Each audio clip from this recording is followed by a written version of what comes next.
to support you in your determination to succeed. Happy Youth Day to each and every one of you. Long live Cameroon's youth. Long live Cameroon. Vive le Cameroun.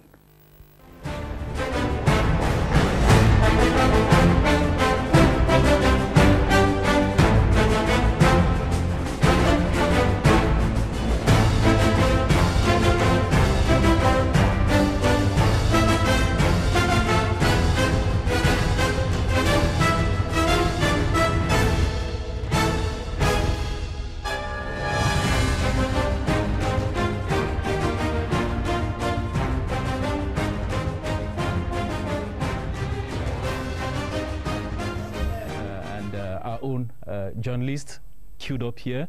Evelyn, we'll begin by receiving. À l'endroit de la jeunesse camerounaise, à l'occasion de la célébration du cinquantenaire de la fête à elle consacrée, fête qui aura effectivement lieu jeudi prochain, dans quelques heures. Dans une sorte d'apologie, Paul Biya a félicité les jeunes qui ont excellé au cours des années précédentes, suivant la dynamique de son discours, osé et créé. Le président de la République indique qu'il s'agit là d'une véritable marque de patriotisme, mais également une vertu que les autres devraient copier. Le président de la République, Paul Biya, a également invité la jeunesse camerounaise à ne pas copier ces jeunes qui investissent nos administrations uniquement à la quête du matricule. Parlant justement d'économie, le président de la République, au-delà également de l'accent mis sur l'économie,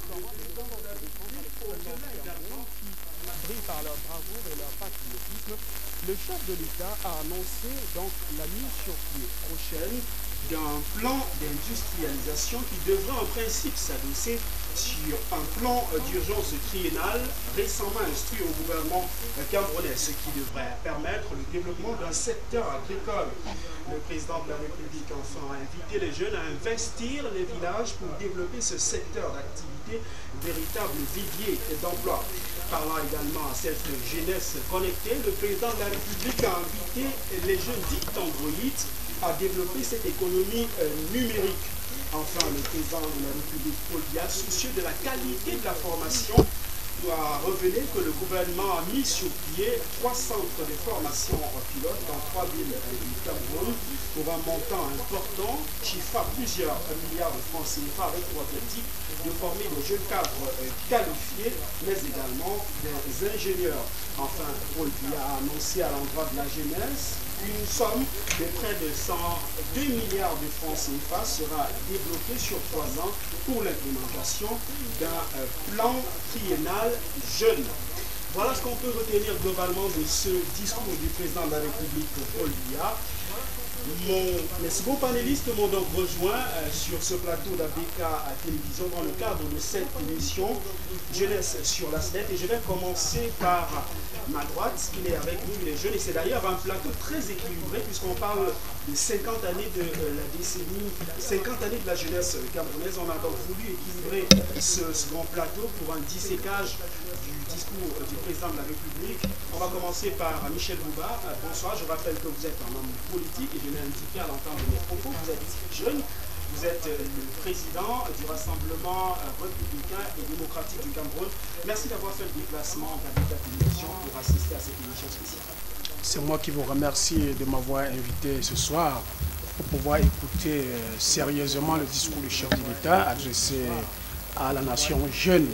Donc c'est un plaisir d'être là avec les panélistes. Je vais dire bonsoir tout de même. À proximité de vous également, vous avez un autre jeune, et c'est fait d'ailleurs à dessein, il s'agit de Benoît Baloga, homme d'affaires, et puis très actif, puisque vous êtes un membre de la société civile. Mille fois bonsoir et merci d'avoir rejoint les studios de la télévision. Merci une fois de plus d'être l'un des invités de cette très grande chaîne. Et nous souhaitons déjà pour la chaîne ABK déjà un bon vent. Merci pour avoir été à l'écoute du discours du président de la République. Et je pense qu'on est rentable. À l'extrême gauche, vous avez un habitué des plateaux de télévision. Il est donc docteur et c'est quelqu'un qui a l'habitude de nous apporter son expertise dans ce type d'échange. Il est avec nous ce soir. Il s'agit du docteur Georges-Élie Mongouri. Je rappelle que vous êtes politologue, vous êtes économiste également, et j'en passe. Bonsoir et merci d'avoir fait le déplacement pour ABK. Merci et je suis très flatté. Maître Joseph Claude Biliga, également très connu sur la scène médiatique. Je rappelle que vous êtes avocat au barreau du Cameroun. Vous êtes également un militant de la première heure du Rassemblement démocratique du peuple camerounais. Mais je rappelle que vous êtes également l'ex-trésorier de l'Ordre des avocats du Cameroun. Infiniment merci d'être venu dans le cadre de ce décryptage du discours du chef de l'État à la jeunesse camerounaise. Merci de m'avoir invité sur votre plateau. Je découvre votre télévision qui est très belle. J'ai eu l'occasion de visiter beaucoup de télévisions, beaucoup de studios. Je regarde également votre télévision et je pense que ce soir, les panélistes pourront apporter un éclairage assez suivi, un bon éclairage au discours du président de la République. J'aimerais qu'on rentre rapidement dans le vif du sujet avec trois articulations pour comprendre le discours du chef de l'État. D'abord, le politologue que vous êtes, docteur Georges-Élie Mongouri, le chef de l'État semble inviter les jeunes à plus de patriotisme et d'amour. Est-ce qu'on peut parler de désamour de la table? Est-ce qu'on peut parler de manque de patriotisme en nos jeunes aujourd'hui? Oh, certainement, s'il évoque un manque de patriotisme, ça veut dire qu'à un niveau à un autre, on a pu le déceler. Ceci dit, je pense qu'au total, le discours est extrêmement responsable. J'ai rarement vu le chef de l'État aller être concret dans ses dires. Ici, on a en face de nous un discours qui prêche des valeurs patriotiques, qui prêche la recherche de l'effort, qui prêche le culte du courage et qui donne surtout des orientations fortes sur ce qui peut être fait, notamment des programmes concrets comme celui qui concerne la formation des techniciens supérieurs. Je trouve que c'est très important. Pour une enveloppe de 25 milliards, c'est quelque chose d'intéressant. Dans des villes qui sont charnières, ici et là, et également les 102 milliards qui ciblent très précisément le plan triennal des jeunes. Je crois que c'est des mesures extrêmement concrètes et avoir évoqué trois secteurs extrêmement porteur l'agriculture parce que c'est un vivier d'emploi solide, c'est un outil pour la lutte pour l'autosuffisance alimentaire. Et le deuxième point qui est plus qu'important encore, l'industrialisation, qui nous ferait rentrer dans le domaine des productions à forte valeur ajoutée. J'aime toujours le souligner, dans le secteur par exemple du cacao, en 2014, on a enregistré des bénéfices nets de 14 milliards d'euros sur le plan mondial. Les producteurs de fèves que nous sommes, que est le Ghana, qu'est la Côte d'Ivoire et autres, n'ont pu tirer que 1 milliard de ces 14 milliards. Ça veut dire que les 13 autres milliards sont partis entre les mains de l'industrie du chocolat. Ça veut dire que la transformation, c'est la transformation qui enrichit. Et j'ai aimé également l'insistance avec laquelle le chef de l'État a thématisé la question de la nouvelle économie. On ne le dit pas souvent assez, mais entre 1999 et 2005, la croissance des pays africains a été à 1 jusqu'à 2 points de pourcentage attribuables à l'introduction du téléphone portable. Ça veut dire que en fait c'est un gros accélérateur de la croissance parce que en fait c'est un outil qui permet non seulement de mieux communiquer, mais surtout permet de réduire massivement les coûts de transport et nombre d'autres coûts. Donc c'est un véritable accélérateur de la croissance et les jeunes devraient tout faire pour saisir ce domaine qui, en fait, à ce niveau, on est au même niveau qu'on soit dans un pays développé ou dans un tout petit pays. Merci beaucoup. Largement, docteur Georges-Élie Mongouri, et mille fois vraiment merci d'être venu sur ce plateau d'ABK. Merci, merci. Alors, Maître Joseph Claude Biliga, j'ai envie de dire, finalement, c'est un discours pour un chef d'État qui a 24 ans, un discours plutôt Android, à la limite connecté de la réalité jeune. Est-ce que c'est le sentiment qui vous anime ce soir? Bien sûr, c'est ce sentiment au moment où il y a des appels au président de la République pour qu'il se représente et des comptes d'appels fondés sur le fait que le président de la République est un homme d'un certain âge, plus de 83 ans. Et il est quand même assez surprenant que le président de la République, non pas surprenant, je crois que c'est une réponse qu'il donne à ceux qui veulent, qui estiment qu'il est vieux. Il leur dit, je suis là et je suis l'évolution de la jeunesse lorsqu'il parle d'Android, lorsqu'il parle de l'économie numérique. Et il indique quand même qu'il est au fait de l'évolution et qu'il reste jeune dans sa tête, même si l'âge commence à peser. Je note qu'il, comme tout à l'heure disait mon voisin de gauche, le docteur Mongori, il parlait de deux choses. Il parle de l'agriculture, qui renvoie un peu au vieux entre guillemets, et il y a l'économie numérique qui est actuelle. Donc en fait, il est entre deux générations, la génération passée qui pratique l'agriculture et la génération actuelle qui est l'économie numérique, en insistant, en disant aux jeunes, l'agriculture est là. Aujourd'hui, ça continue à être une niche d'emploi et l'économie numérique également. Et là, je dis, peut-être n'a pas cité les noms, mais on a eu des Camerounais jeunes ces derniers temps qui sont en train de faire des choses merveilleuses dans cette économie numérique. Et je prends le cas de ce jeune homme, le nom m'échappe, excusez-moi, mais qui a fait le cardiopad. Oui, la santé, là. Dans le cadre de la santé, qui a été l'un des lauréats d'un concours sur l'innovation qui a eu lieu tout récemment au Maroc. Il était, je crois, la troisième personne. Et je crois que c'est quelque chose à relever. Donc moi je dis, le président de la République, il est vieux en âge, oui, mais un peu jeune dans l'esprit. Dans l'esprit, il est androïde et je pense que c'est pas une mauvaise chose. Alors, Benoît Balouga, vous êtes un membre très actif de la société civile, je l'ai indiqué, vous êtes jeune, j'ai d'ailleurs voulu justement qu'on a un plateau de deux générations qui ont bien connu les deux régimes. Alors, comment vous avez accueilli ce discours du chef de l'État? C'est un discours qui vous surprend?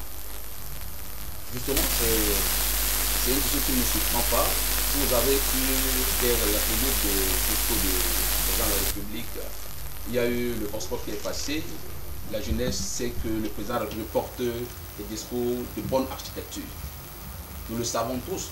Et que les jeunes n'attendent plus d'innovation, plus de sérieux dans les discours du président. Si ce n'est que pour l'harmonisation du discours, on a assez nombreux de ces discours. Maintenant, quand on rentre dans les aspects qui portent à nous à inciter les jeunes à l'innovation, ce n'est pas le seul programme que le président lui a incité dans ses discours. Il y a eu le Conseil national de la jeunesse, où est son aboutissement? Il y a eu le programme civil de la jeunesse, où est son aboutissement? C'est pour ça que je dis, les jeunes savent que pour les discours, il en établit des bons. Alors Michel Bouba, première réaction en dessous? Non, en fait je crois que cette soirée, n'est-ce pas, hein, c'est une soirée importante pour la jeunesse camerounaise, même pour l'avenir du Cameroun. Je suis en train de regretter le fait que je me sois déplacé de mon bureau pour venir commenter le discours du chef de l'État. Parce que depuis l'année dernière, j'avais décidé que je ne serais plus dans un plateau. Parce que le président Biya, il vient de commettre ici une forfaiture, n'est-ce pas? Un comportement dénigrant l'État du Cameroun.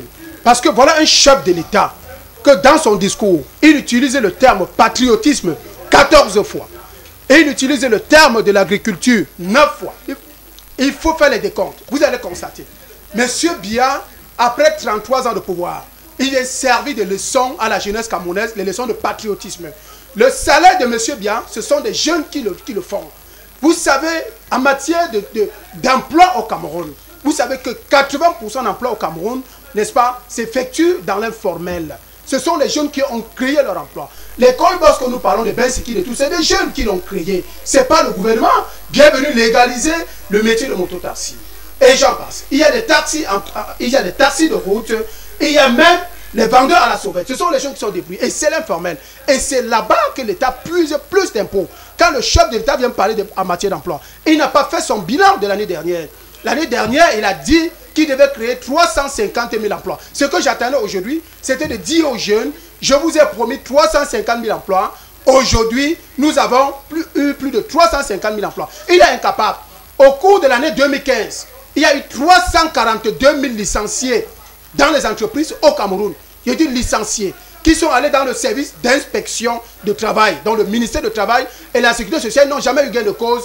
Il y a combien de jeunes, près de 60% de jeunes qui ne sont pas affiliés à la CNPS, qui travaillent, n'est-ce pas, que ce soit au niveau dans les sociétés privées ou parapubliques qui ne sont pas affiliés, qui sont exploités par des ministres de la République. C'est là où le chef de l'État faisait vendre, n'est-ce pas, des fonctionnaires indélicats.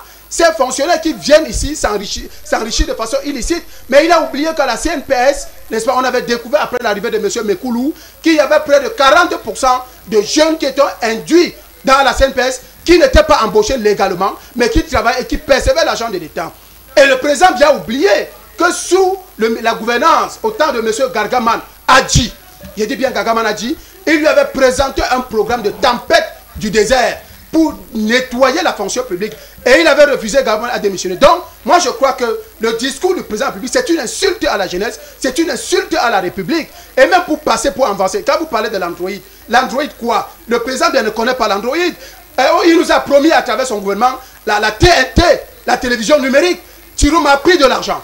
Où est passée la TNT, la télévision numérique? Où est-ce que c'est passé? On avait donné un délai, rien n'a été fait. Donc, moi je crois que la situation, oui, la situation elle est très grave au Cameroun. Et je crois que les jeunes qui ont suivi ce discours, ils doivent se mobiliser pour interpeller le chef de l'État sur ces mensonges d'État, sur la délation. Vous comprenez? Sur la... Oui. Non, ça, vous pouvez prendre la parole, monsieur. Oui. De cette émission. J'aimerais qu'on dissèque rapidement cette émission en 3 parties pour qu'on se comprenne sur ce plateau. Nous en avons nullement le sentiment, l'impression de vouloir justement susciter quelques sentiments à la limite qu'on ressent. Alors, Dr Georges Dimo-Mungiri, j'aimerais qu'on s'arrête sur un constat qu'a dressé le chef de l'État dans la première partie de son discours, qui en appelle finalement au patriotisme et à l'amour du travail bien fait. Lorsque le chef de l'État évoque la question de ces fonctionnaires indélicats, est-ce que finalement ce n'est pas un aveu d'impuissance face à un phénomène qui a grandi au sein de l'administration qu'il compagne? Naturellement, c'est une question extrêmement délicate qui a été soulevée depuis belle lurette. On doit seulement regretter que jusqu'ici, on a l'impression que le fichier solde n'est pas suffisamment assaini. C'est bien dommage, on en parle depuis que le plan de gouvernance a été dévoilé, donc autour des années 2010, ça a pris quand même du temps. C'est surprenant qu'on découvre tous les jours qu'il y a des fonctionnaires qui émargent ou des gens qui ne sont peut-être même pas fonctionnaires qui émargent alors qu'il y a tous les moyens pour pouvoir contrôler ce genre de choses. À ce niveau, je trouve qu'il y a quand même en fait une petite forfaiture là qu'il faut corriger. Donc ceci dit, je pense que quelque part la gestion stratégique de l'État a pris un coup. Il y a des méthodes, il y a des stratégies qui permettent quand même de contrôler qui travaille, qui ne travaille pas. En fait, on devrait arriver plus loin, évaluer même ceux qui travaillent. Mais j'ai l'impression qu'à ce niveau, les choses vont quand même assez lentement. Quand on veut accroître la croissance d'un pays, naturellement, il y a plusieurs méthodes. On pense souvent aux infrastructures. Mais l'État... si la qualité de la dépense publique n'est pas suffisamment bonne, si le rendement de l'administration n'est pas suffisamment bon, on perd quand même quelques points de pourcentage de croissance. Ceci dit, je pense qu'il faut revenir sur ce que nous appelons généralement la dimension métaéconomique, c'est-à-dire la dimension qui évalue les variables à évolution lente comme la lutte contre la corruption, les détournements de deniers publics, l'administration, la gouvernance publique d'une manière générale. Je crois qu'il y a beaucoup de choses à faire à ce niveau encore. Alors, Maître Joël Claude, lorsque le président de la République prend exemple sur nos soldats, le vaillant soldat à l'extrême nord qui abattent un travail à faire pour amener les jeunes à prendre conscience de ce regain de patriotisme qui est recherché, est-ce qu'il n'esquive pas le débat ou la préoccupation première des jeunes, celle du chômage? Je pense qu'il a parlé du chômage, des choses d'emploi dans son discours. Hein. Tout à l'heure, j'ai vu mon voisin parler trop fort et s'exciter. Je pense qu'on n'a pas besoin de faire comme tout à l'heure ceux qui nous ont précédés. Nous sommes des citoyens qui peuvent exprimer ce qu'ils ressentent sans avoir à crier et à insulter. Sur ce, d'autant plus qu'on a énoncé un certain nombre de faits et de déclarations qui ne sont pas vérifiables. On a appelé un ministre de la République en disant qu'il avait menti. On a dit des choses qui pour moi ne doivent pas être dites sur une télévision responsable. On peut dire des choses sans avoir un droit plus modéré. Ce que je dis, c'est que oui, il y a des problèmes au niveau du chômage, mais je dis, peut-être le président ne l'a pas dit, mais il y a des... mon voisin, M. Balouga, a essayé de esquisser, l'a un peu évoqué. Il faut noter qu'il y a des projets qui ont été mis en place. Des structures. On a parlé tout à l'heure du service civique participation au développement. Moi, tout récemment, lorsqu'ils ont tenu leur séminaire, même pas un séminaire, pendant 2 mois à l'Odyssée-Joss, je suis allé pour voir comment ça se passait. C'est du concret.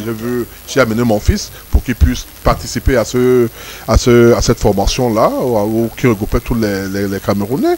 Il y a le Pager U qui existe, qui est un programme en faveur de jeunes. Il y a le PIACI, qui est un programme en faveur de jeunes. Il y a le Fonds national de l'emploi, qui est un programme en faveur de jeunes. On ne peut donc pas dire que les jeunes sont mis de côté et qu'on ne pense pas à eux. On essaie de faire autant que faire se peut. Il y a des recrutements qui se font, qu'on nous fait faire au niveau des écoles. N'oubliez pas que pendant un moment, on avait fermé le département de recrutement à l'ENAM, on avait diminué le nombre de l'ENAM, on avait fermé les CNAGES et autres. Aujourd'hui, les CNAGES, les centres nationaux de jeunesse, ont été réouverts. Tout récemment, il y a une promotion qui est sortie à Crébé-Gilder. Donc je dis qu'en fait, il y a quand même des actions qui sont faites. Il faut être honnête en disant que c'est fait. Maintenant, on dit, c'est pas suffisant. Ça, c'est vrai. C'est vrai. Mais je dis également, et c'est vrai, on a tendance à dire que lorsque on fait dans l'informel, c'est pas un métier. Si, c'est un métier. Aller en Afrique de l'Ouest, aller à Cotonou, les Emindia sont là. Ils sont organisés. Ce sont les Bensekineurs. Ils sont même les ancêtres de nos Bensekineurs aujourd'hui. Donc dans tous les pays du monde, je veux dire dans les pays africains, il y a des secteurs informels. Même en Europe, il y a des secteurs informels. Donc ça ne doit pas être une insulte. Il est vrai que lorsqu'on envoie son enfant à l'école et qu'il a une maîtrise ou une licence, ou il est ingénieur, on s'attend à ce qu'il aille dans un bureau, qu'il travaille bien, qu'il crée un emploi, mais pas qu'il soit un Bensekineur. Mais les Bensekineurs ont des familles qui nourrissent et c'est pas mauvais comme acteur. Je dis, par rapport à ce que, quand on a évoqué notre problème, c'est celui des fonctionnaires fictifs. Les fonctionnaires fictifs également, ça existe partout. Suivez le Gabon, la Côte d'Ivoire et autres, à tout moment on est obligé de refaire le fichier solde pour pouvoir vérifier quels sont les fonctionnaires fictifs, ceux qui sont morts, etc. Et les Camerounais, vous savez, lorsque vous mettez un piège, les gens savent comment l'éviter. Il y a eu des programmes, il y a eu CGPS, il y a eu Antilope et autres, dont le rôle était effectivement de lutter contre ces fonctionnaires fictifs.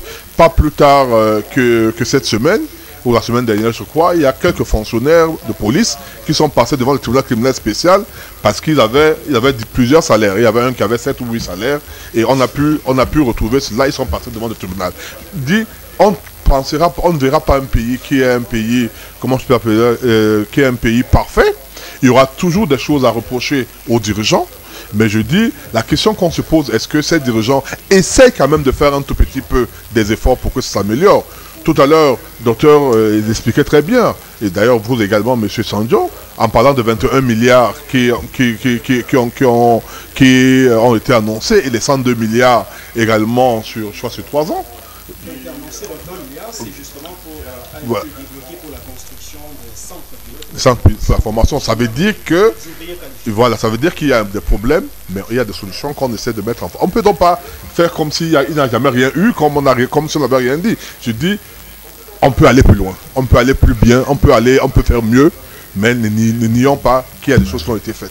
Alors, Benoît Balouga, tout le monde s'accorde à dire que finalement, l'agriculture est une chance pour le Cameroun et c'est un secteur qui peut permettre une croissance et une absorption du taux de chômage en milieu jeune.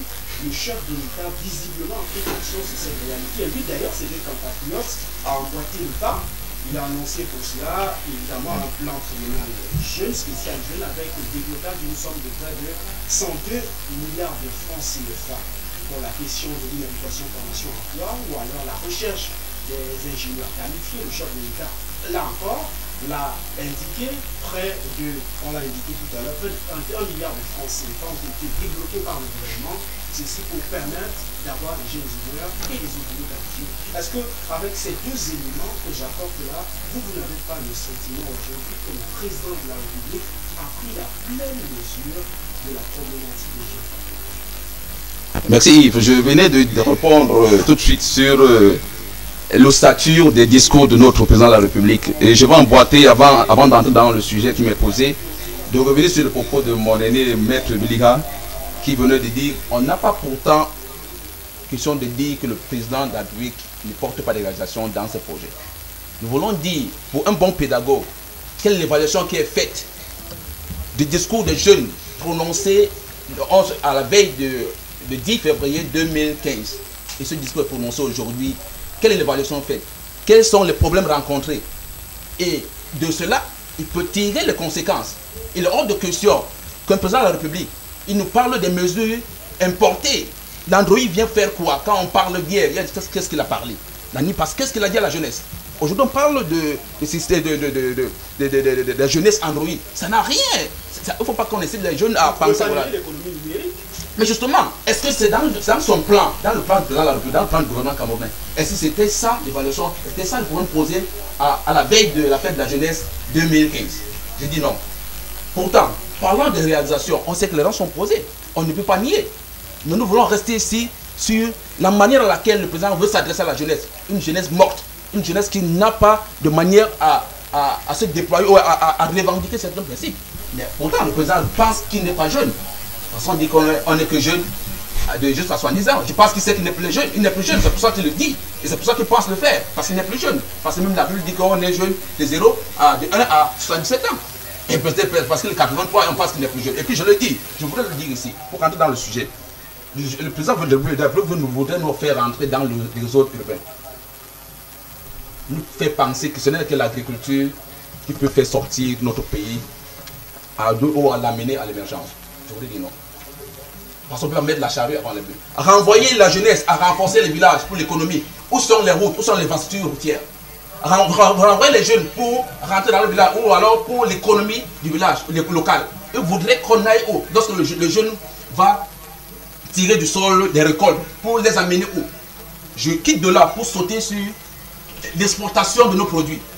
Est-ce qu'il y a des mesures incitatives qui nous facilitent l'exportation de nos produits? Ou alors nous rentrons, nous voulons faire dans l'agriculture,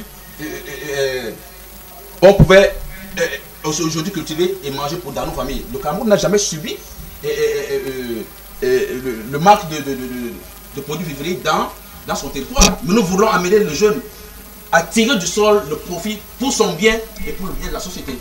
Je dis non, l'agriculture n'est pas une innovation pour le président de la République. Parce qu'en fait, faire rentrer les jeunes au village voudrait qu'on ait d'abord des mesures de facilitation du développement dans nos locaux, dans nos villages, et exporter, transporter nos produits vers les villes. Voilà pourquoi je dis que ce n'est pas une innovation pour nous, pour la jeunesse. Alors, Michel Bouba, pensez-vous que l'agriculture, comme l'a indiqué d'ailleurs Balouda tout à l'heure, n'est pas un levier de croissance pour le Cameroun? Non, au regard de la conjoncture internationale marquée par la baisse drastique des cours de certaines matières premières, dont le pétrole. Non, pourquoi pas? Parce que la terre est une richesse d'abord pour l'Afrique. La terre est une richesse et l'agriculture dans son ensemble constitue un levier très puissant pour le développement économique. Vous comprenez, même pour l'insertion sociale des jeunes. Je ne veux pas parler d'insertion économique parce que le chef de l'État utilise le terme insertion économique. Je ne sais pas s'il comprend. Je dis que c'est encore une insulte pour la jeunesse. Les jeunes, là où ils sont, les jeunes Camerounais, c'est des jeunes qui savent se débrouiller. Ils savent comment faire pour manger. Vous comprenez, pour avoir de l'argent, pour avoir des comptes dans les coopératives et dans les banques. Donc, il n'y en a pas besoin de ça. Donc, pour revenir sur le cas de l'agriculture, est-ce que le président de la République sait comment on fait pour avoir des terres au village? Moi, je suis du nord et je suis du centre. Moi, j'ai des terres dans le centre. Mais est-ce qu'il sait comment on fait pour avoir ces terres? Et puis, quand on a ces terres, il sait comment est-ce qu'on fait pour cultiver?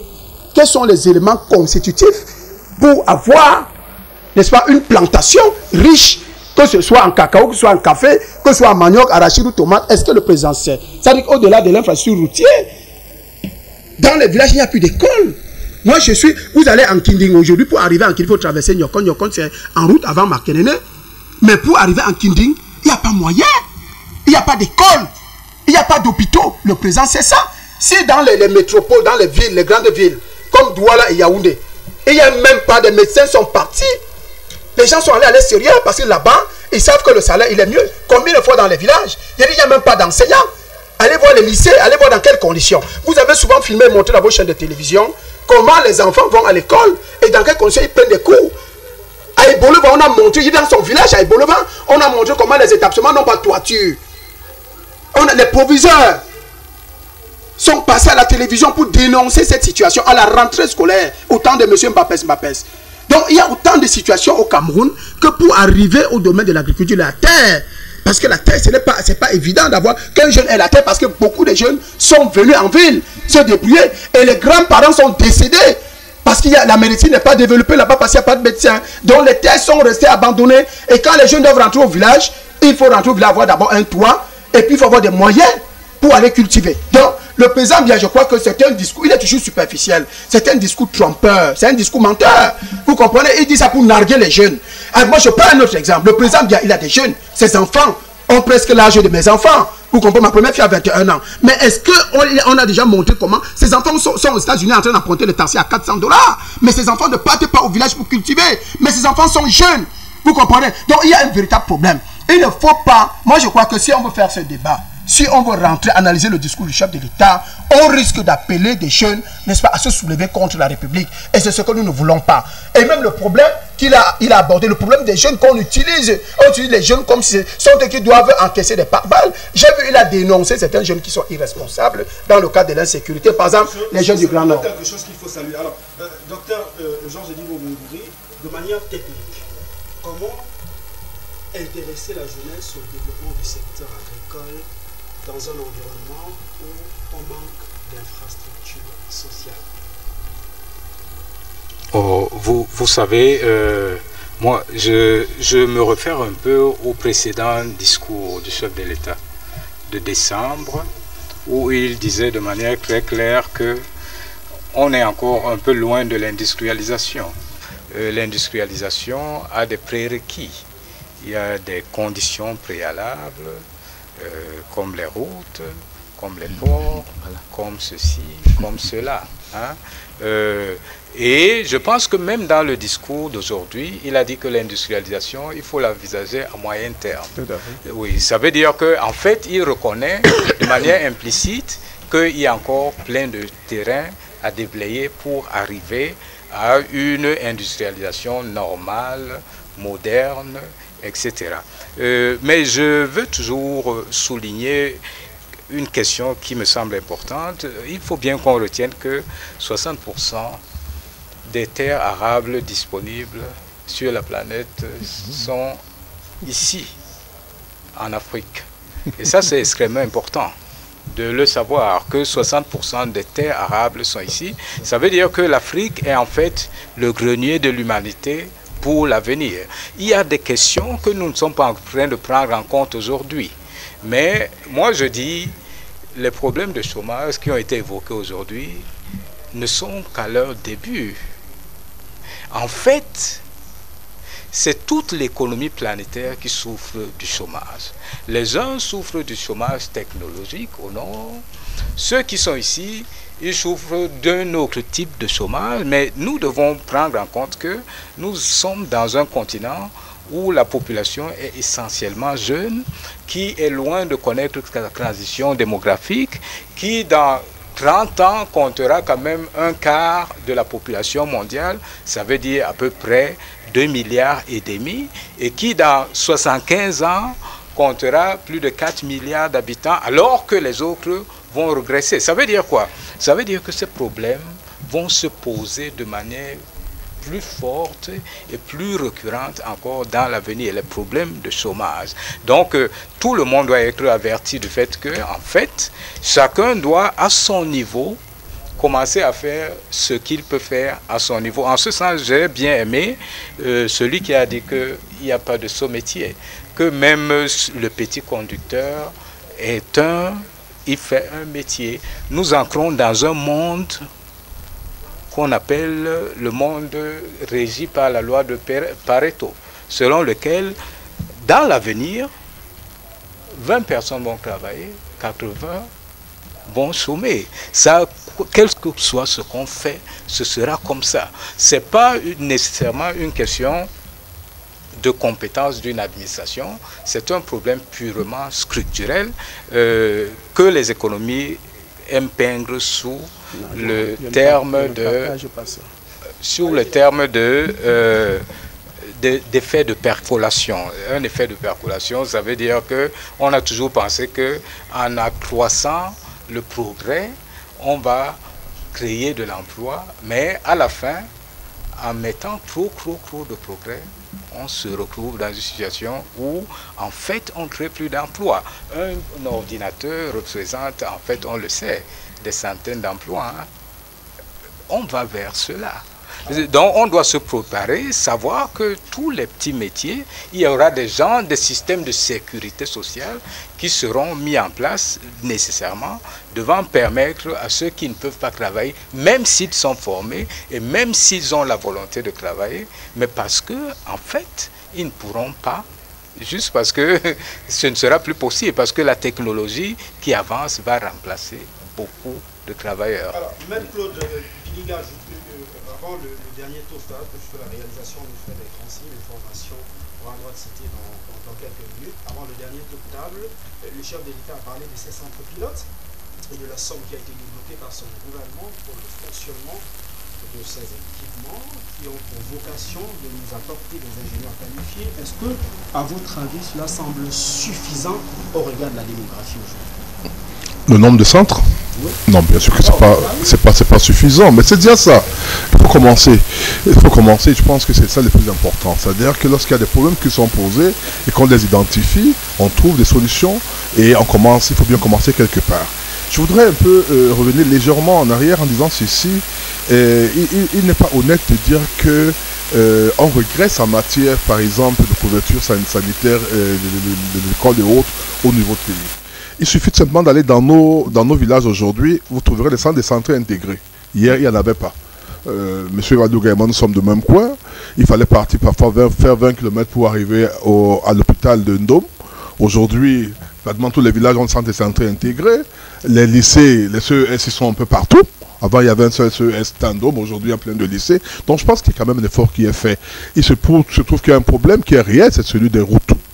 L'accès, même pour ceux qui vont faire de l'agriculture, ce sera pas facile pour pouvoir transporter. Mais là également, il faut relativiser en disant, il y a entre guillemets la chance, c'est qu'il y a les bensikines, les motos même au village aujourd'hui qui nous permettent d'arriver, d'aller porter 2 ou 3 plantains et de les amener au l'endroit où on peut vendre. Donc moi je pense que ce que le président est en train de faire n'est peut-être pas suffisant, mais c'est déjà une réponse qu'il faut saluer à sa juste valeur.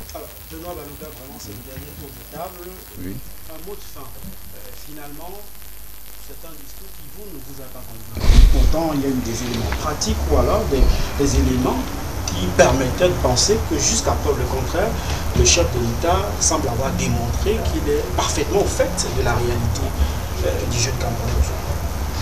Je reste sur ma soif, pour vous dire que la jeunesse camerounaise, le seul sauveur, c'est le destin de Dieu. Pour qui nous... Parce qu'en fait, rester sur les discours de nos présidents de la République, à l'âge où il est, c'est penser que ce jeune-là sera voué à une vie sans succès. Je voudrais revenir sur les propos, bien que nos aînés qui sont là ont reconnu qu'on ne peut pas porter une innovation sans au préalable apporter les mesures incitatives. Quand on demande à un jeune de rentrer dans son village travailler, pour qu'il monte sur une moto 2 plantains, et pour ça, 40 ans, il aura combien d'enfants? 2 enfants. Ou alors, pour vendre 2 plantains sur une moto où on paye 2000 francs, pour vendre 2 plantains de 6000 francs. Et pour gagner quoi en fin du mois? Nourrir sa petite famille, envoyer les enfants à l'école. Je pense que soyons sérieux pour dire non, nous en avons marre de ces genres de propos ou alors de promesses. Restons sur le destin et Dieu lui seul nous découvrira, nous amènera au succès que la jeunesse camerounaise a toujours tendance, parce qu'elle est timide, parce qu'elle est muette, et parce qu'on pense que les jeunes ne peuvent pas dire. Mais je pense que le destin de Dieu sera la seule action suprême sur la vie de Cameroun et la jeunesse camerounaise. Oui, je pense que le président de la République vient de démontrer, n'est-ce pas, aux jeunes qu'ils ont intérêt à prendre le destin en main, comme dit le camarade qui est là. Les jeunes doivent se lever à partir de demain, à partir du 11 février, même quand ils vont défiler au nom de la nation, pour dire au chef de l'État que nous n'attendons plus rien de vous. Vous n'avez pas pu faire le bilan de 2015, vous n'allez pas faire le bilan de 2016. Donc en 2017, on n'aura plus besoin de vous. Et les appels à candidature dont on vous demande de vous présenter, nous ne sommes pas solidaires à cela. Vous n'avez rien apporté pendant 33 ans. Vous nous faites des leçons. Vous nous faites des leçons de patriotisme. Vous nous dites que vous allez. On n'a plus besoin de vous. Il faut céder la place à quelqu'un d'autre. Que ce soit dans votre entourage, mais sachez qu'aujourd'hui, les jeunes sont debout comme un seul homme. Alors, docteur Georges Edimo-Moumouni, le mot de fin. Oh, ben, je dirais, je vis, je ressens ce que expriment les jeunes ici. Certainement, tout un chacun. Oui, mais tout un chacun, ça fait partie de la nature de chaque être humain qui veut se sentir bien entouré, que ses enfants se retrouvent dans de bonnes conditions. Ça, je le ressens pleinement. Je suis très en phase avec eux, même si je dois malheureusement dire qu'ils ont totalement raison, en disant que chacun doit prendre son destin un peu dans les mains. En fait, c'est la situation dans laquelle tous les jeunes, pas seulement les jeunes du Cameroun, mais c'est une situation générale, planétaire. Chacun fait face à des situations. Vous connaissez le taux de chômage dans les pays industrialisés, c'est extrême. Moins de 2%. Non. Allez-y, regardez. Non. Et en France, non, moins de 8%. Non, c'est pas vrai. C'est pas vrai. Des couvertures sociales qu'on parvient même à gérer. Encore que là-bas, le taux de croissance démographique est si faible qu'on ne peut pas ressentir. Ici, on va très vite. C'est-à-dire que le temps de tourner la tête, 10 enfants sont déjà nés, 20 sont déjà nés. Donc ça va très vite et ça ira toujours plus vite ici. C'est pour cela que moi je pense qu'il est en effet responsable de dire aux jeunes, sachez que ce sera plus difficile encore dans l'avenir. Ça ne dépend pas de M. Biya, de ce qu'il fait ou de ceci ou cela. Non, mais il y a des variables qu'on ne peut pas modifier. C'est des phénomènes irréversibles. La population camerounaise et la population africaine est majoritairement jeune. Le Cameroun n'a pas encore connu sa transition démographique, ni l'Afrique. Donc on va rester jeune pendant plus de 100 ans encore. Et je vous dis, d'ici 2100, vous le savez peut-être, moi je ne serai plus là, peut-être que vous resterez encore là, mais d'ici 2100, sur deux populations, 2 personnes sur la planète, une sera africaine en 2100. Parce que tous les autres continents vont voir leur population se réduire toujours. Ceci dit, ce développement peut être bien, mais en même temps, ça apporte d'énormes défis.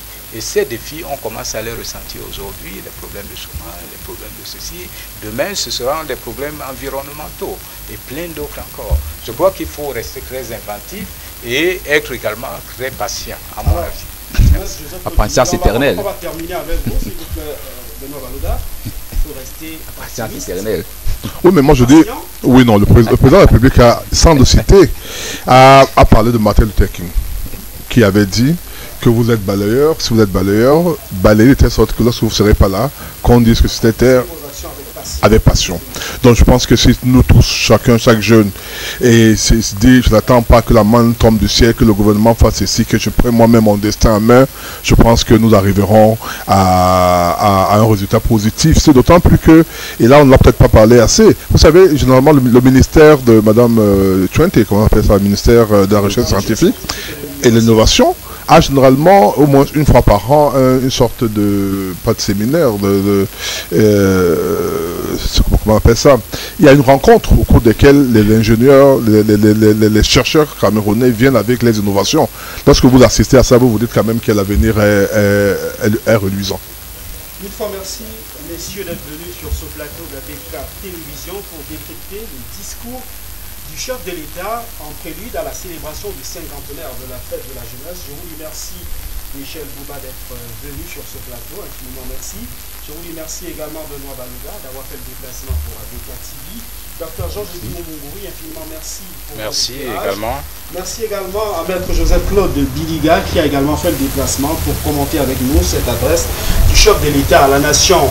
Au nom de toute l'équipe de production et l'équipe rédactionnelle d'ABK TV, nous souhaitons une très bonne fête de la jeunesse à l'ensemble des Camerounais. Restez sur nos programmes qui se poursuivent. Dans une poussière de secondes, vous aurez droit à l'information. Au revoir. Voilà, merci. Ça va? On peut.